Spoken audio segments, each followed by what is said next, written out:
welcome to the stage, Karen Reiner.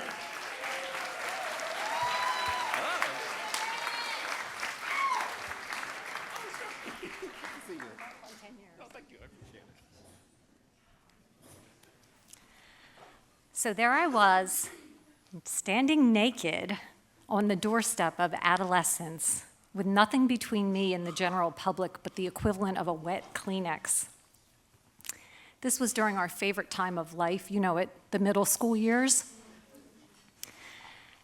And it was the year I was hitting puberty, and my sister and I went to the mall, and I saw on the mannequin at the Gap a bathing suit that I had to have. I had to have it. It was seafoam green, it was beautiful, and I'd never had a bathing suit firsthand. I always got these like hand-me-downs, you know. So I put together a plea and a begging strategy like I had never had before and never had since for my mother to buy that suit for me. Now let's just take a moment to remember what the awkward teenage years are like, right? Puberty is so horrific that our parents have to come up with euphemisms to tell us what to expect to happen. They use words like blossoming and sprouting and budding.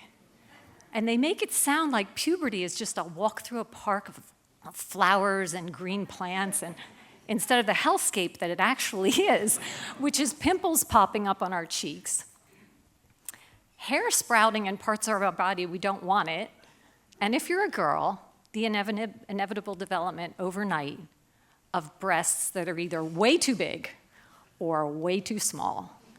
And there's no such thing as Goldilocks boobs.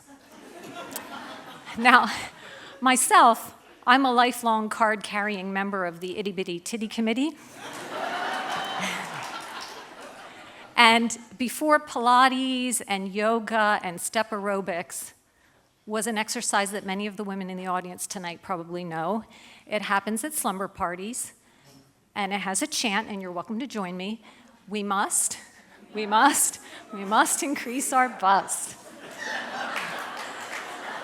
So, the guys don't know this song.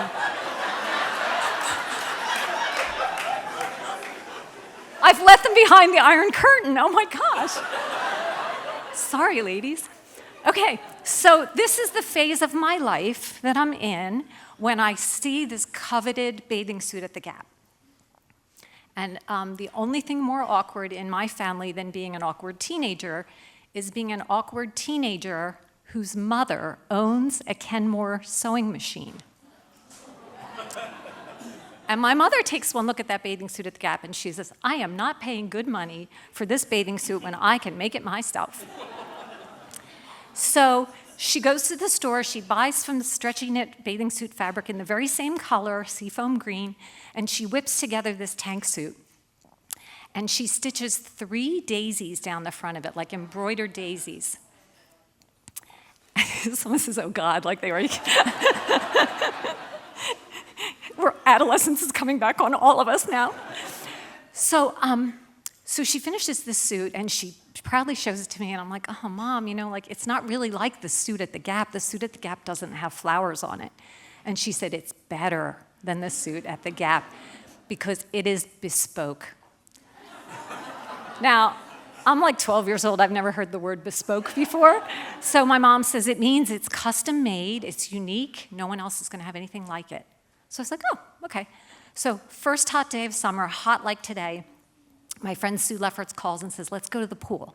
So I put on this new bespoke bathing suit, and I hop on my Schwinn Varsity 10-speed bike, and I ride to the pool, and I'm waving at the neighbors, like, look at me, I'm in my suit, it's bespoke.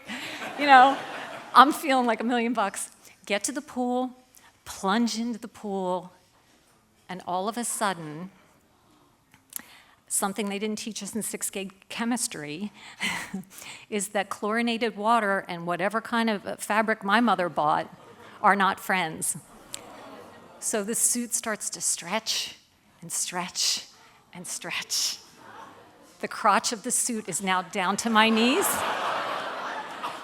The neckline of the suit is now down to my crotch. And the expression stretched so thin means it is now completely transparent. And these 3 daisies are not strategically stitched to cover any of the blossoms or the buds or the sprouts. So this is how I find myself on the doorstep of adolescence, naked, with nothing but a wet Kleenex between me and the general public. I was tempted to stay in the pool for the rest of my life, or at least until closing time. But I knew I would get really pruny. So instead, I dashed from the pool to my bike, and I did the ride of shame home, looking like a teenage Lady Godiva on a Schwinn.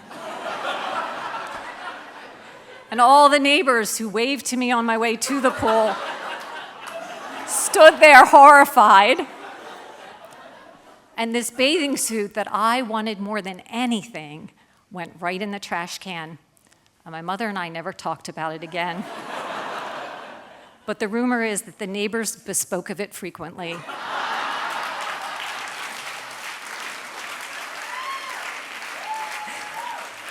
And that is the naked truth.